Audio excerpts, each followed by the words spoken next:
Hey, what's going on, everybody? This is Paige, and we are here at the Podcast Summit in Atlanta 2024. And I have another amazing guest here. Tell us who you are and what brought you out here today.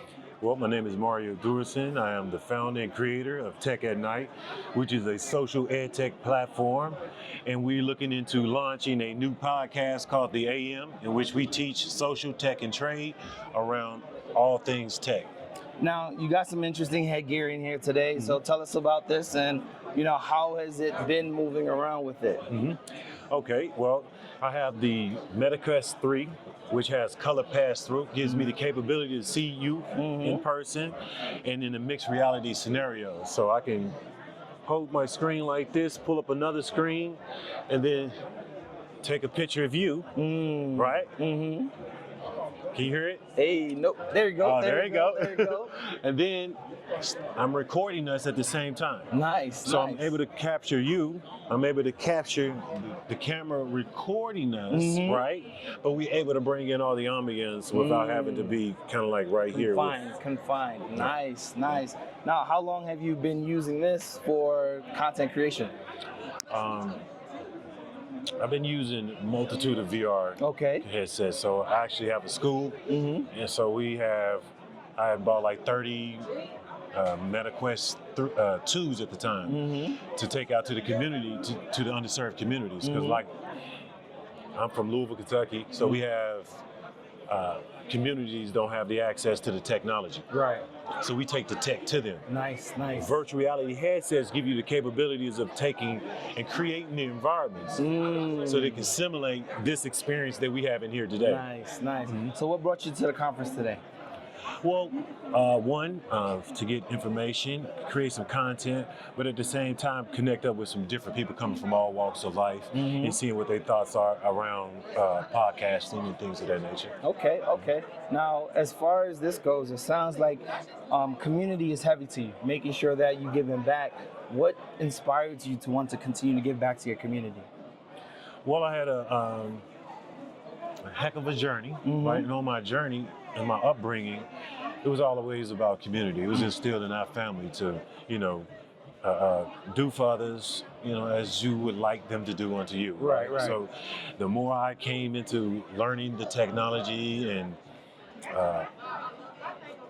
bringing in, really taking in all that it entails and how it relates to our community. For one, our community doesn't have the actual access to the tech industry like many other of our counterparts.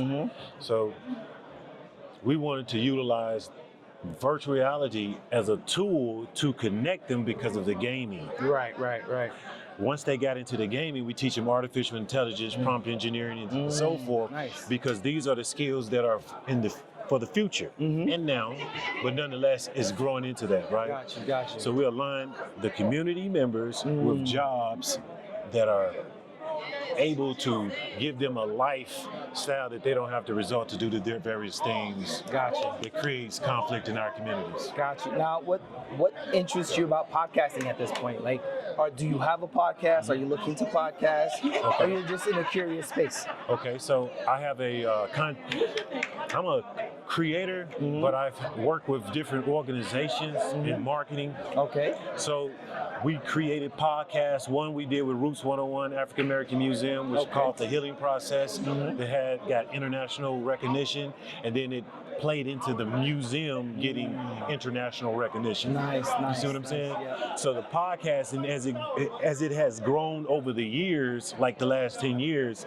is much like radio, late night, right? Yes. So it's very personal. And then I had a background in buying ads and in the media, in the creative agencies and the media agencies, in which we buy and allocate digital space. So podcasting has always been an element of that, but it's became much more now because of social media has grown. But at the same time, when COVID kicked off, it pushed everybody in-house. Right. The podcasting market took off. In the course of that, people was educated about the value of what the podcast can do, because they started seeing people like themselves Right. start to rise up in the podcasting space. So now once they start to look into the numbers and say, as a podcaster, you making $15 per thousand, you know what I'm saying, versus $10 to $5 per thousand. Yep. And as it grew, people start to look at the different genres, and it just starts splintering.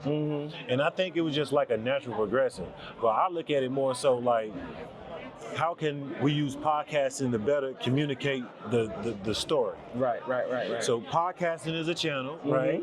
Just like your YouTube or your other social medias and your website. So you combine them all together to create one dashboard in which you can communicate that one message out for personal and business. Oh, wow. So that's why the podcasting, or the interest in podcasting, has become that much more.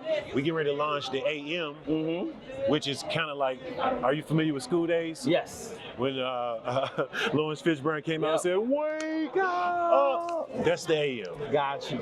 And we use the moonlight, right? And I want to put this in particular. We use the moonlight because the moon was what slaves used to guide them. To navigate north. Yes, sir. Yes. I love that. No I love that, man. Yeah. Now tell people where can they find you, and outside of this project, what you got going on. Okay, so we just did a soft launch with our school. It's an AI school in Louisville, Kentucky at 4113 West Market, right across from Shawnee High School. And we've worked with 59 different community partners. We're looking to scale. You can find us on Instagram at Tech at Night. And you can go to my website and enroll at techatnight.io.